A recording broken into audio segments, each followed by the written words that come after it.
Good morning or good afternoon, depending on where around the country you're joining us. Thank you all for joining us for what I hope will be an informative discussion about how to thoughtfully invest for income in the private markets. My name is Ken Hart. I'm one of the senior members of the client advisory team and a member of our investment strategy committee here at Pastone. I'm based out of our Seattle office. To our clients that are joining us today, welcome. Thank you for your trust, confidence, and partnership. It's an honor to serve you. I hope today's discussion is informative and serves to deepen our bonds together. To our other friends on the call who might be new to Pastone, I extend a welcome as well. Pastone is an independently operated and partner-owned advisory firm, overseeing about $35 billion today in advisory assets. I'm blessed to serve alongside about 200 other teammates spanning 12 office locations around the US. And together we provide wealth planning, investment and stewardship, and comprehensive family office services for financially successful families, their family offices, and foundations and endowments. Our expansive reach of client-centered service is the core of our business.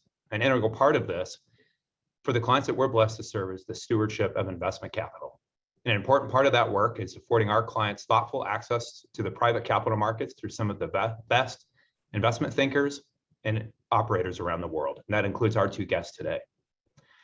Allow me now to turn it over to my partner and teammate to introduce today's conversation. Alex Hart leads Pastone's gifted investment research team and is a leader within our chief investment office. Alex, over to you, friend. Great, thanks, Ken. Excited to be here and really excited to introduce my two panelists that are going to join us today. TJ Durkin is Managing Director and Head of Structured Credit at Angelo Gordon. Angelo Gordon is one of the leading credit and real estate investors, overseeing over $50 billion in that space. And Chris Heller, who is partner and co-founder at Cordillera Investment Partners. Cordillera is a firm that specializes in investing in private markets in undiscovered and emerging asset classes. So really excited to have them both with me here today. What we'll do today is, we're gonna have hopefully an engaging conversation around, private markets investing, and specifically looking at income-oriented strategies, alternative credit, alternative yield. There's a lot of names that have been thrown out there in the industry to describe this. Chris and Thomas both lead teams that do some really interesting investing in these spaces. And so we're going to address these topics both from a top-down perspective and from a bottom-up perspective.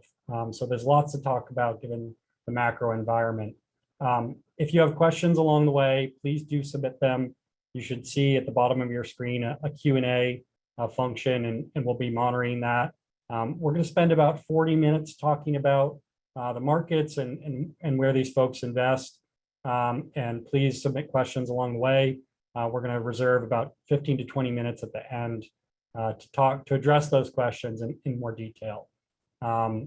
So excited to get started. Before we do that, what I'd love to do is give a little background for everyone who's joining on what Thomas and Chris and their teams work on. So maybe Thomas, I can go to you first. Can you give just a little bit of background for the group on what your team invests in and what you guys are looking for out of an investment strategy? Sure, thanks, Alex, and thanks everyone for joining, and Pastone, thanks for having me. So as you mentioned, I really oversee our structured credit business here at Angelo Gordon. It's about $6.5 billion of equity capital invested across both private and public opportunities within structured credit. So what is structured credit? In our sort of lingo, it's credit that's backed by either real estate assets, whether it be residential, commercial, other types of asset-backed consumer finance receivables. So think auto, leasing, credit cards, other types of receivables, and I would say some other niche specialty finance assets and like small business lending, et cetera. And so we really attack this both from like a public CUSIP or bond market perspective, as well as in less liquid opportunities on the private side of that, which is what we're really here to talk about today, and really exploiting the inefficiencies or air pockets around the securitization market to deploy capital privately. Great, thanks, TJ. Chris, what about you? Can you give the group a little bit of background on Cordillera and what you guys focus on? Yeah. Thanks, Alex, and thanks to the whole Pastone team for having me as well. I really appreciate it. Excited to be here. So Chris Heller, I'm a co-founder and managing partner at Cordillera Investment Partners, as Alex mentioned. Our firm focuses on niche, non-correlated, off the beaten path investments. As I always say, for lack of a better word, just weird stuff. We invest in things like we own barrels of whiskey in Indiana and Kentucky. We own wireless spectrum licenses. We develop almond orchards in the Central Valley of California. We have previously owned a number of music catalogs, things related to litigation, and have an ESG focus as well. So we do own a number of carbon allowances, company that recycles tires, et cetera, et cetera. So we really just think about what we do as going back to the basics of investing in alternative assets. So what matters to us is finding places where capital has not yet competed away returns, whereby being early to an opportunity, we can extract outsized returns and then move on when the world finds whatever it is that we had been invested in. And then equally as important for us is finding assets that are non-correlated, as we think about things that just march to the beat of their own drummer. That if you told me what the S&P 500 did in 1 week, month, year, or what interest rates have done, it really should say very little about what our investments have done. So we have a series of private equity funds, as Alex mentioned, and then we have a royalty and income fund, which is more of an evergreen structure that focuses on income producing assets in that kind of niche, non-correlated space. Great, thanks. And Chris, maybe if I can just build on some of your comments there. I think a lot of conventional investors, when they think about private credit or private income, they think about kind of direct lending strategies to corporate balance sheets. And you guys obviously do something a lot different than that. TJ, your team as well at Angelo Gordon. So I wonder if both of you could maybe expand a little bit on why you feel it's important, what you get from stepping away from more of the traditional private credit markets. Why should an investor care about investing in these things? What benefit do you potentially gain from investing in these spaces? Yeah, I'll start quickly and then TJ, you jump in. I mean, for us, what we, from just a wonky modern portfolio theory perspective, what you get is hopefully if you put something like this, that what we do, which is non-correlated assets that generate what we think is an attractive return into your portfolio of other assets, you get more return per unit of risk in your portfolio. I think that's just a very technical way of saying, what we provide is a sort of safe harbor when markets are going, a bit wonky and down like they have been lately, that we are not the thing in your portfolio that you have to worry about. We just kind of do our own thing and again, march to the beat of our own drummer, and we'll provide returns and sort of safety in those times. I mean, there's a flip side to that, which is when markets are off to the races and going gangbusters, we're probably not going to be the highest returning thing in your portfolio. We want to be a steady returner that is sort of that thing that always provides a ballast in whatever market we're in. And we think that that's really beneficial to a portfolio. Yeah, I think in the same vein, I think we think about it in three main advantages. One, if you're looking at a portfolio construction on your side of the table as a client, first is risk. I think when you dig a level deeper in terms of what we're doing here, we're getting a lot of diversity. So we may be lending to a specialty finance company, but within the SPV that we're lending against, we're going to have hundreds, if not thousands, of underlying borrowers or sets of cash flows. And so, the best way in credit to I would say, avoid risk is having, diversity and effectively, obviously not losing money when you've got capped upside like we do in sort of this par lending concept. And then secondly, just again, strategic asset allocation. The Federal Reserve publishes lots of data, and the conclusion is 2/3 of the US credit outstanding is non-corporate. So it's some kind of either balance sheet, small business, real estate related. And so if you're not kind of proactively going out and finding this, you're kind of by definition underweighted in the sense of the US economy. And then I think just more timely is tactically, and I think people are feeling corporate valuations are stretched tight. I think Alex mentioned it, that there's probably less competition in what Chris and I are doing than generic EBITDA direct lending. And so I think we're able to extract a lot more yield because, quite frankly, there's more inefficiency because there's less capital, less competition. And so I think that's kind of how we look at it as an alternative to, I'd call it corporates. Great, thanks. That's a great summary. So I guess, Chris, you mentioned kind of market volatility and being that kind of bellwether. Obviously, there's a lot going on from an economic perspective today. And so I imagine it's on everyone's minds. Could you guys comment a little bit on how you think about economic sensitivity in your underwriting or the types of assets you go about? And are you doing anything different in the current market environment? Well, for us, it's first and foremost in our underwriting, right? So no matter what the markets look like, the first thing that we look at when we look at a deal is, does this meet our underwriting standards in the sense that it meets our return hurdle?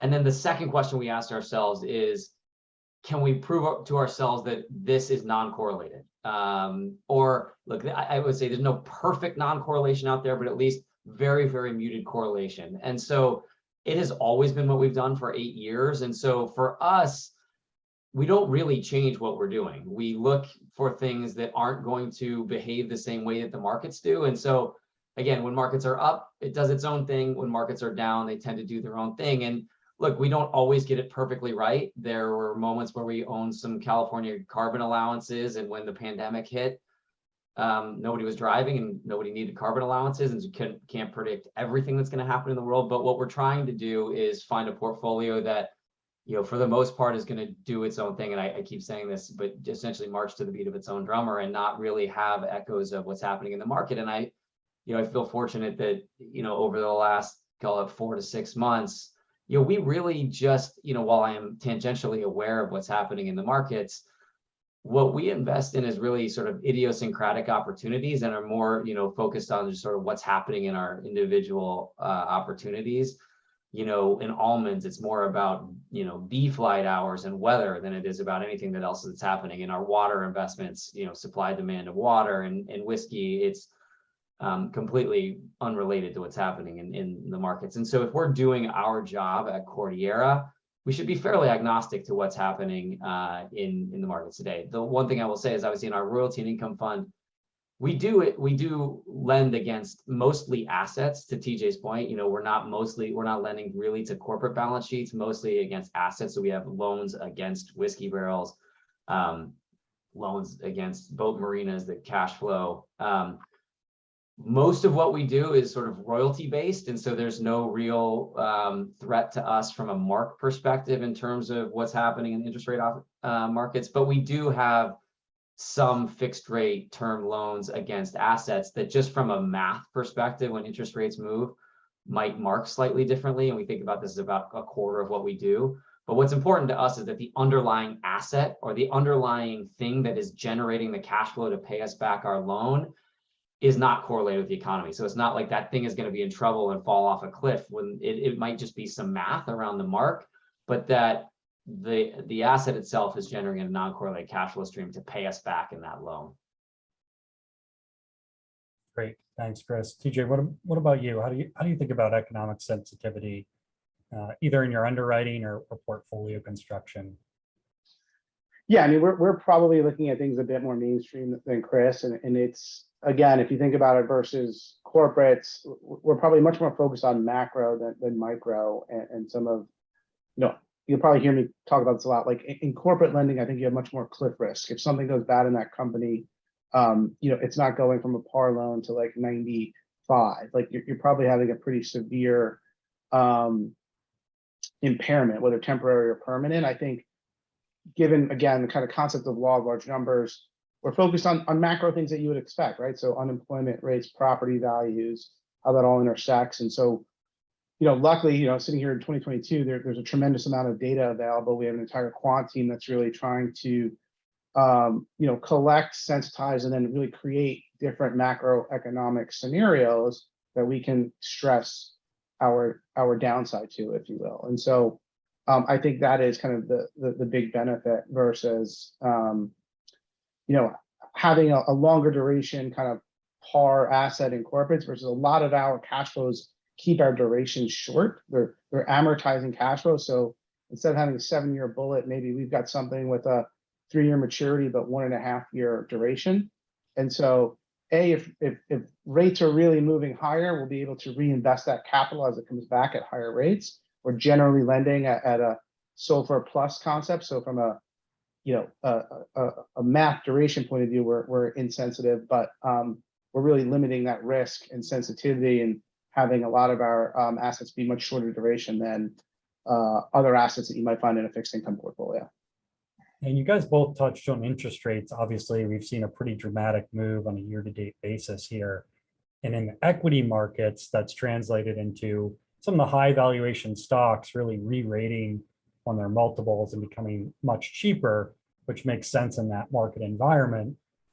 Are you guys seeing the same thing in the markets that you traffic in? I know you don't traffic in those equity markets, but are you seeing new opportunities in the credit markets or in some of those royalties?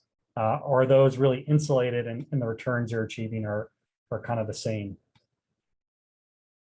TJ, you want to start? Yeah, I mean, so in our market, and this, just bear with me for a minute. I mean, the rate move this year has really severely affected traditional fixed income. And while that's not what Chris or I do, we have some derivative effects of it. And within my world, I kind of mentioned earlier, we function around the air pockets of securitization. And so effectively the large household money managers have had maybe one of the worst years ever in terms of where we sit today in terms of performance. They're bracing for redemptions, having already got some, kind of bracing for more. And so when that spigot turns off in terms of your top 10 household name money managers buying in the securitization world, spreads really blow out, and it effectively clogs up the machine of securitization. So especially finance company borrows from JP Morgan, they're going to securitize in 3 months, but oh wait, spreads are really wide, rates are higher, I don't want to issue here. These assets kind of start hogging up the collective street's balance sheet. And so that opportunity of like this kind of conveyor belt, I don't want to say breaking, but slowing down that velocity of capital is creating a lot of opportunities for us to help solve that off ramp, whether it be dealing with the street and the investment banks are getting some of their risk off, or kind of going around the investment banks and dealing with especially finance companies that are kind of capped out on their prior lines. And so that's what interest rates in a very hopefully short-winded way has done in terms of our market opportunity. It's not directly affecting us, but it's clogged up some other pipes that things that would normally we'd be priced out of are searching for capital at our cost of capital. And so we're a lot busier than we were, say, 12 months ago. Right. Yeah, and very similarly to TJ, as we think through this, for us, we had when interest rates were really low, we had tended to see a lot of what I'll call quote unquote tourists in our spaces, and the central banks were achieving what they had wanted, which is forcing investors to kind of move into new and different places to achieve yield or return. And so for us, as an example, we were really early to invest in music catalogs, and when we first invested, we were able to generate high teens returns. And as the investment community started to understand music catalogs and the durability of the cash flows in that, they started to invest in it more heavily, and that brought up multiples and brought down returns in the space for us, and to an extent that we've had to exit that space for the most part. And I think as we move to a higher interest rate, and again, it depends on the duration of this move and how long we stay at higher rates, but to the extent that investors are able to generate higher returns from their fixed income portfolio, I think we'll see less competition in some of the spaces that we were seeing it in. But also to TJ's point, we're also we're looking at closing another loan against some whiskey assets and another loan against some ESG assets that is in a biodiesel space, where, we're able to reprice those loans pretty significantly relative to where they would have been priced 2 to 3 months ago, and get also a lot of other concessions in that loan that make it a better risk adjusted return than it was 2 to 3 months ago. Great. I want to build on you gave the example of music royalties, and maybe we can switch a little bit kind of out of the macro into the bottom up. Music royalties, I think, as you alluded to, are more of a mainstream asset at this point, although probably not in everybody's investment portfolio. But as you guys think about kind of those pre-institutional or emerging asset classes, how do you go by identifying what those are and the characteristics of it? And why do you think institutions aren't there when you guys are?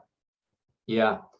So I think our entire ethos and is around and what we do day in and day out is try to exploit the variant perception in perceived risk versus actual risk, right? So when you look at weird things, I think, and we love this, people like to stay away because they view it as riskier. And that can often be the case, right? I mean, we are in the business of kissing a lot of frogs, and we look at a lot of things that are not invested in and shouldn't be invested in because they're very risky. But in our space, there are a lot of things where, because it's just different and misunderstood, there's a perceived risk that is much higher than what we think as we dig in the actual risk. And we love that. It's why our space will always exist. The minute that people stop thinking that, weird things are risky, the opportunity is gone for us. So we love that. And that's the first thing that we look for, this sort of variant perception between perceived risk and actual risk.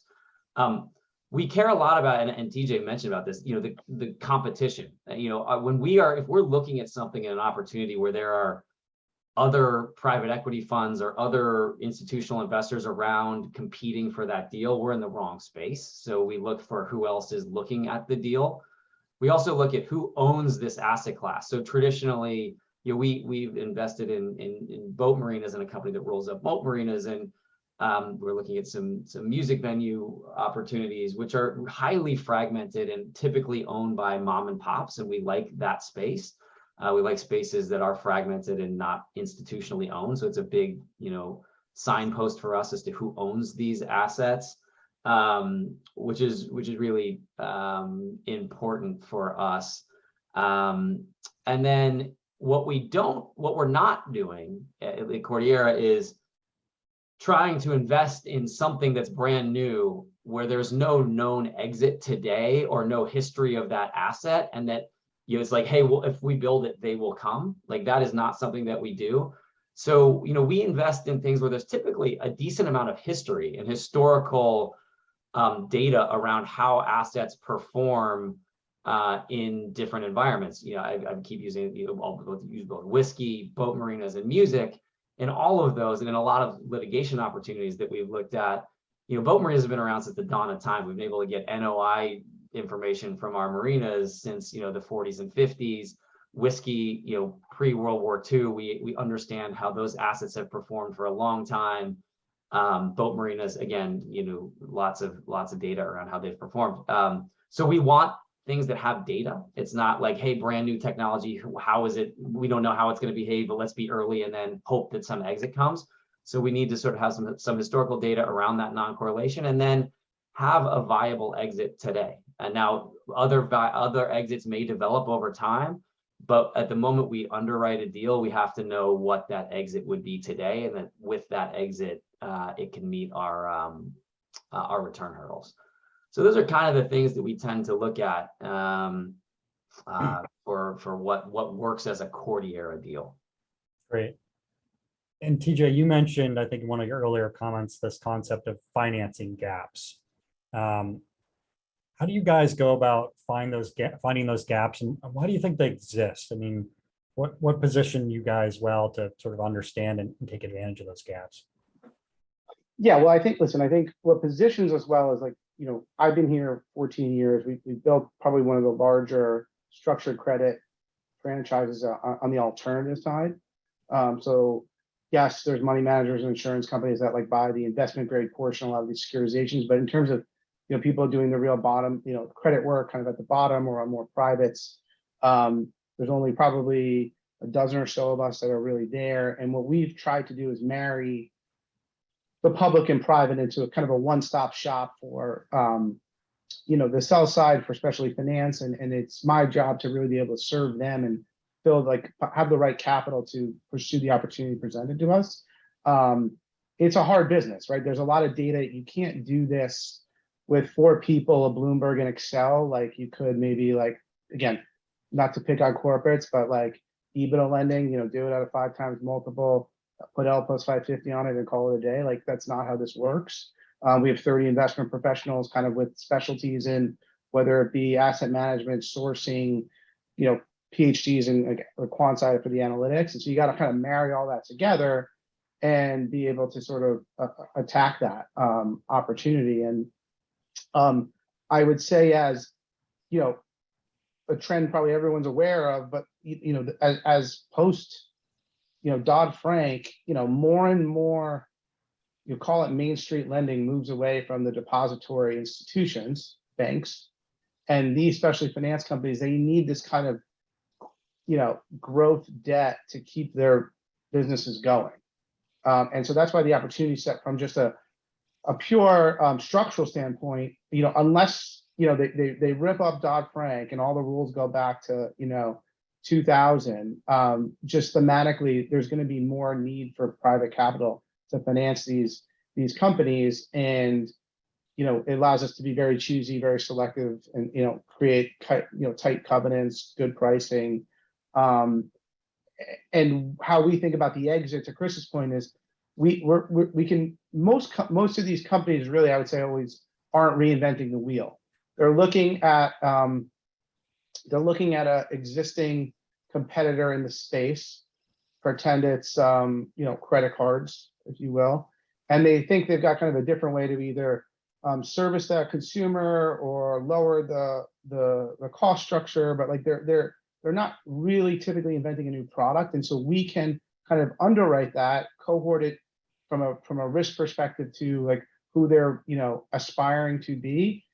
And that's how they're thinking about an exit. So like growing to a point where like they can be exiting their debt via securitization. That maybe they're only 2-3 years old, but we from kind of dealing in the public markets have a good sense of what's going to work. Like, will it get through a rating agency process? Will institutional debt buyers buy into this story and performance? And like, if we don't see a path there, that's probably a company we're not going to effectively help launch from a debt side early on. And so that's how we're trying to marry all this in terms of finding the right horse and helping them kind of graduate up the or I guess down the cost of capital over, in a long period of time, 3, 5, 7 years. We're typically getting a lot of repeat business from our borrowers, but eventually if we do pick that right company, in theory, they should outgrow our cost of capital at some point far down the line. Got it. Thanks. I think, Chris, you touched on a little bit of this. You mentioned you got to kiss a lot of frogs, right, in your business. And TJ, imagine the same as you guys think about investing from the bottom up. Are there strategies or assets or things that somebody might think of as alternative yield that you won't touch or that you're not interested in? And can you give maybe some examples of that? The one I say that we get shown most often that people think is within our purview is sort of in the collectibles luxury goods space, right? So we get a lot of opportunities around, wine, diamonds, cars, sports cards, etc. We don't touch those mostly because they tend to be highly pro-cyclical. When GDP is up and the world looks great, those things are worth a lot. And when, the world turns and GDP is down and disposable income is down, those things are not worth as much. And so it's I would say the thing that we often, get shown but don't do anything in because again, our mandate and our purview is non-correlated assets. So that doesn't really work for us.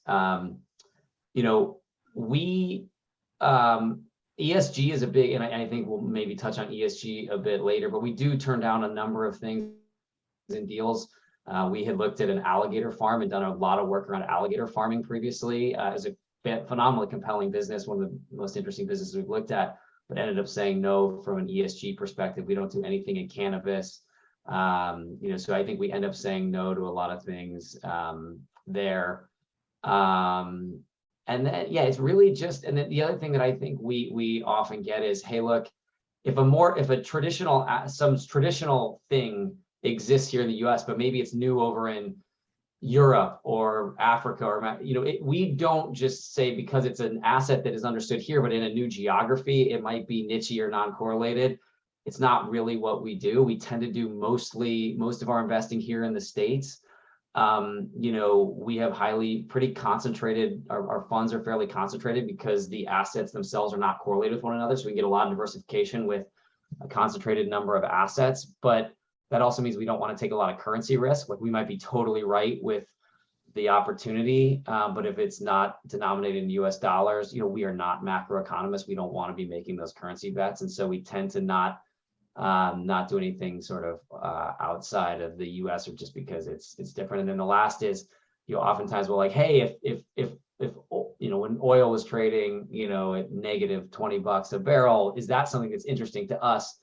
We don't just look at sort of traditional assets and then do it when it's distressed or not. Now we might do second order effects to that. Like people were laying down rigs and we were looking at just buying rigs well below scrap value. So we might do some things that are second order effects to what are more traditional assets that are distressed, but we won't sort of dive right in and do those traditional assets. There's lots of managers that are way better at investing in oil and gas or what have you than we are. I think those are a lot of the things that we don't do. Great. TJ, what about you guys? Yeah, I'd probably bucket into three broad strokes. So I think it's, ESG / reputational. We touch a lot of consumer lending. And so even if it's within like the statutory limitations, but it's just kind of, we don't want our name in the Wall Street Journal nor our investors' name. There's plenty to do there. Like a good example is there's a lot of what we call tribal lending, where you use like a Native American tribe's sovereignty as a way to kind of skirt consumer APR loans. I know a lot of alternative platforms have funded into that vehicle. Like that's something we just don't do. Life's too short. Similar to what Chris said, like I use the saying, like if we don't understand the V in the LTV, we don't want to do it. And so like he talked about, memorabilia. We see a lot of art finance. We joked about that, earlier. Like that's not our expertise. I would say the other aspect within that kind of same vein is we're trying to get like the law of large numbers to get diversification to avoid that cliff risk. So like a lot of people will look at shipping as an example, where you can get 3 valuation opinions that today it's worth 45 million, but something unforeseen could happen 12 months from now and all of a sudden it's worth 35. So whatever I thought my LTV is, cut it down by or increase it by like a third. So we're generally trying to avoid that concentration risk, or where we don't really feel like we have a competitive advantage in understanding the value. And then similarly, I joke like private credit's the most like loosely defined thing. And so, things like aviation leasing or other things like that. There's nothing wrong with, buying planes and leasing that out, but there are 20 better managers than us for you to invest capital in. And if it's something that is finding its way to us without it being our core expertise, there's probably something wrong with it. And so again, life's too short. We've got plenty of things to do within what I think we have a strategic advantage in, and we just move on. Got it. I guess thinking, building on, the ESG concept, and I think there's you guys both touched on it organically, but we also got a question through our Q&A panel on specifically on SDGs, but maybe you both talked about like, hey, this is how we use some of this data or consider this and things to avoid, but are there opportunities to generate return, or less thinking from the risk side and more of the opportunity side as you guys think about evaluating those factors as part of your process? Yeah, I mean, we see opportunity. So away from just avoiding the negative, I think we've seen really in two formats. One, we do a lot of what I'll call work with CDFIs, which are community development financial institutions, and they're really mandated by U.S. Treasury to serve underserved communities, whether it be in mortgage lending or other types of consumer lending. And so we've done a lot of work with some specifically in that space where, you know, technology has allowed people to move away from FICO, right? So there's a lot of alternative data that you can use. There's a lot of applications to scrape people's bank accounts. Effectively W-2 employees is not the norm as much as it used to be, and you have to evolve with that. And so we do that in a vein to what we say help consumers graduate, right? And so we'll give them a product that is, you know, with the same thing, we're positively reporting them to the credit bureaus in an effort for them to get a FICO score or get their FICO score higher. And then we see it on the environmental side, you know, with a lot of new home development. There's different environmental things going on. So we've done a lot of work around thermal heating. So where you're effectively, as an example, if you're building a new master plan community, you're hardwiring, you know, effectively a thermal water system underneath it ahead of time before you put the homes on top of it. So everyone doesn't need to individually go get solar panels. You've got kind of a collective heating and cooling system, and like that's something that's interesting to finance. It's you know, being sort of Texas is an example. They had obviously that huge issue with their own sort of decentralized grid. We're seeing a lot of that go on in new developments in Texas. So there's ways to hit the environmental side in a constructive kind of a pro forma way on a look forward basis with some of these new technologies that we're seeing around real estate. Yeah, and we absolutely see opportunity in ESG. It's become a big piece of what we do in our funds, mainly because there's just so much capital aimed right now at ESG from a lending perspective, from an equity perspective. And so we like that tailwind. We'd like to have that tailwind behind us. So we recently equitized, we're the first equity in a diversified ESG company that is essentially a FinCo. It goes out and invests in cash flowing ESG assets that have contracted offtake to it, and it finances itself at a much cheaper cost of capital. And that is a highly successful company for us. We're out raising some, potentially more capital for that company. And there's a lot of interest in that company just because of the tailwinds to ESG that we think are particularly interesting. We have a tire recycling company that is highly successful just because of again, just the need for the green economy and circular economy,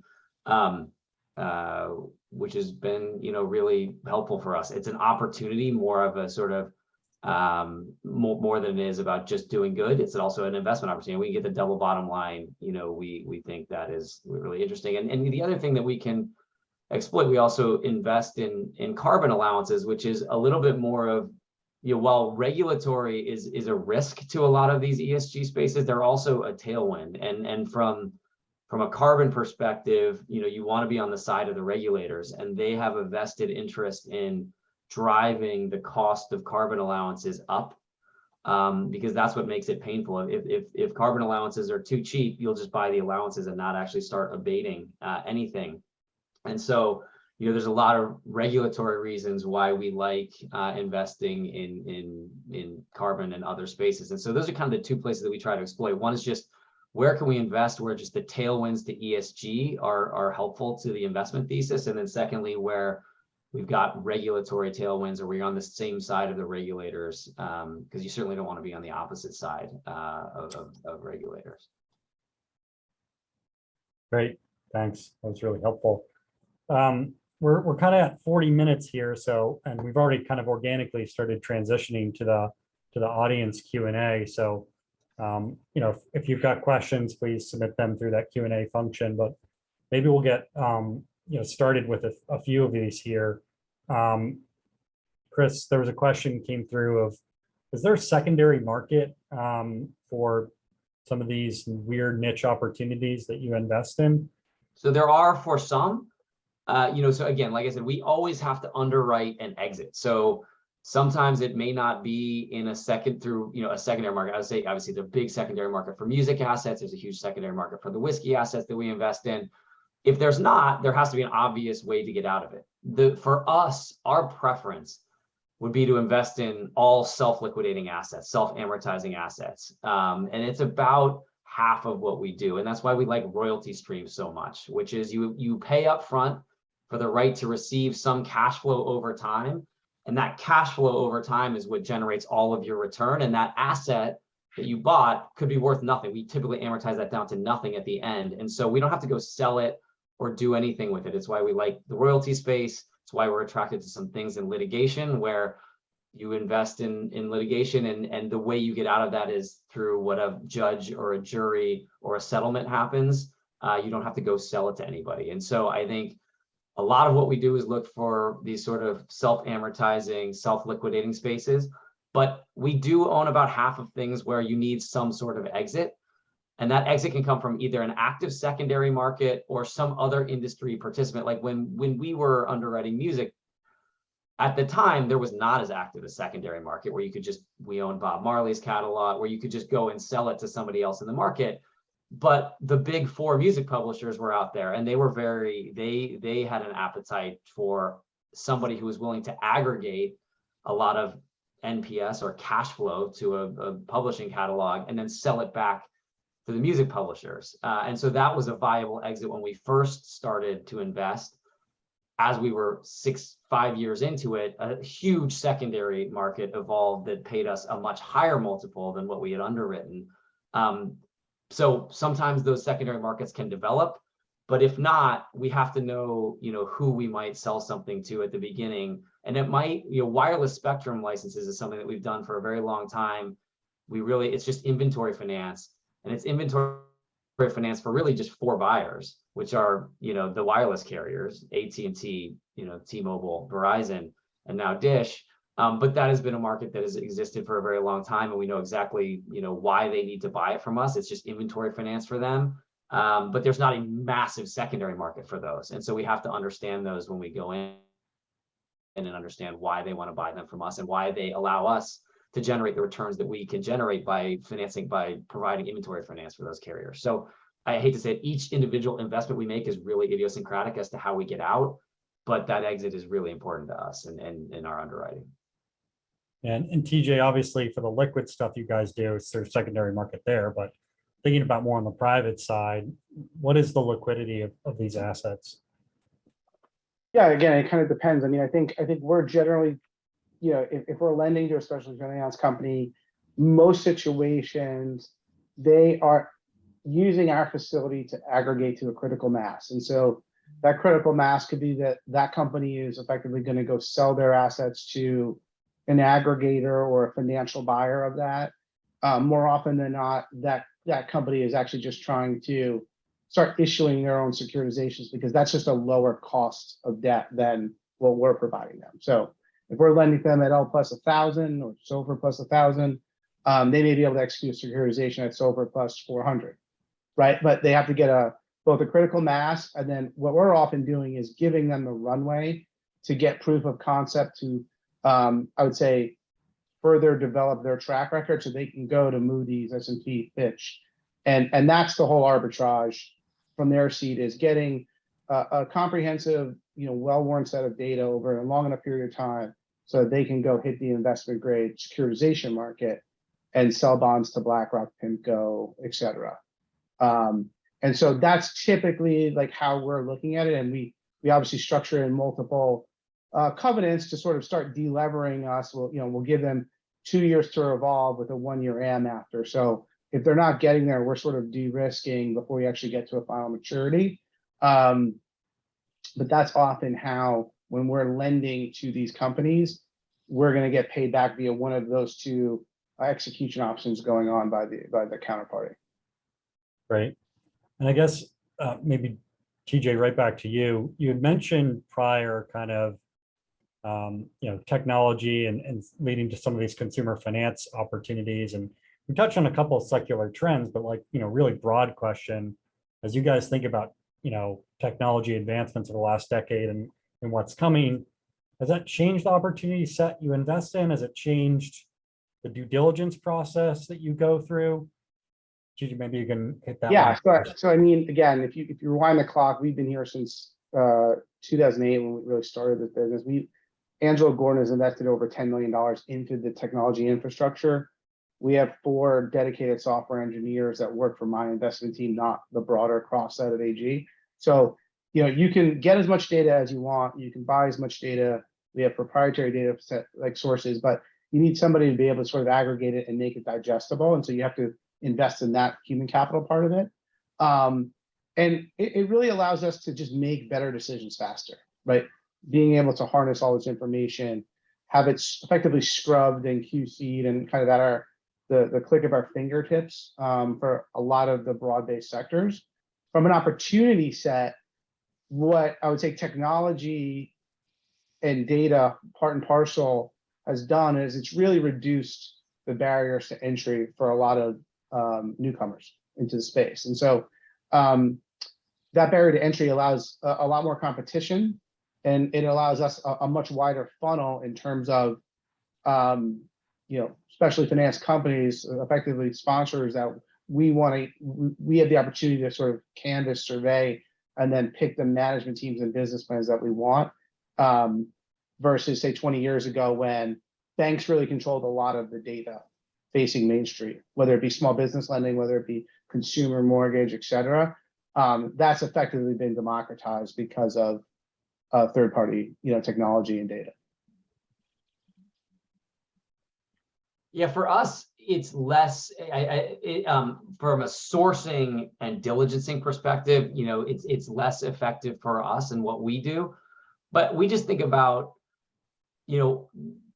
there is always going to be something new to it, right? Our strategy is always about finding kind of the new thing, finding newer, interesting, nichier things, and there will always kind of be something like that. And I think for us, just the world evolving. I don't know if it's exactly technology. There are things that we don't touch. I mean, another thing I should have touched on is crypto, but there are things related to that and related technology and just the world evolving that will constantly churn up opportunities for us. And that's really how we look at it. And again, it may be secondary, second order effects to directly technology, right? Like crypto is not something that we invest in. That risk reward is just not something that Cordillera would do. But there are things in and around the crypto space that are interesting to us, that, we finance supercomputers and some hardware related to mining, and we can do things that can alter the return profile to crypto that does make it interesting to us through some,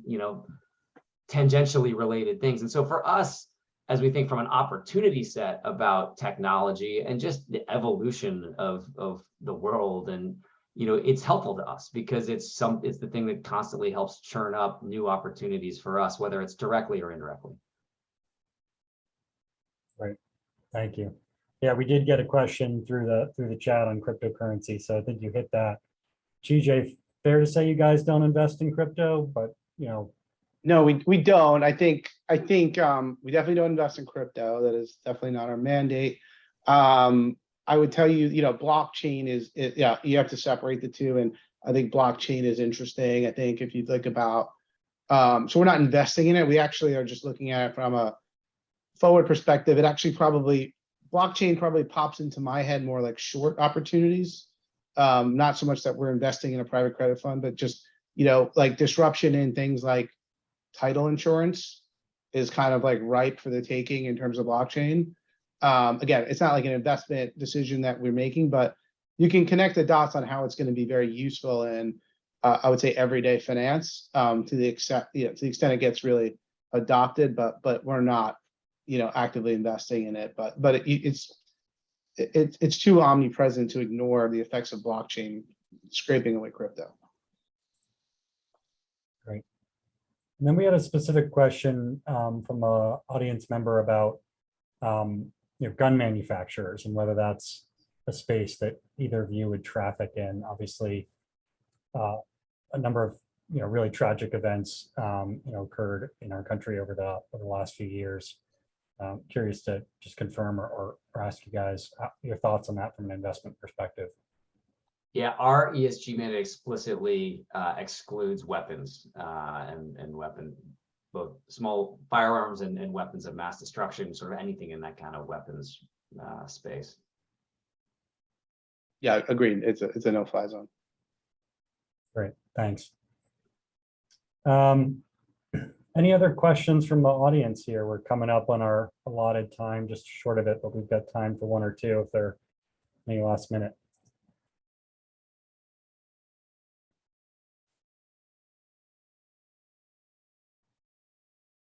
Chris, TJ, maybe I'd turn it back to you guys. Is there anything you feel like we didn't touch that would be interesting or be helpful for the group to hear about? I think we touched on a lot of things here, and I really appreciate the opportunity. I think this is. I just end with that. I think this is it for us. These markets are the interesting test case for why we exist. It's for us. Toiling in non-correlated things when the S&P 500 is cranking along at 20% a year can sometimes be maddening, because you're generating returns in a way, but you're like, and people are like, well, I could have just invested in the equity markets and gotten the same thing. And so I think these are the markets that are our raison d'etre and the whole reason why we invest and why we think we're useful in people's portfolios. So it's been an interesting for us to watch our investments and we're happy with our portfolio relative in these markets, but they're kind of why we invest, and I think it's why we think that there's a reason for what TJ and I are doing relative to some more traditional assets in your portfolio, which also have their place without a doubt, but I think also having a place for things that are going to behave a bit differently. And this was not meant to be an advertising spiel. I don't know where this came from, but I do think it's been interesting. These markets, that's why we all get in the investment space to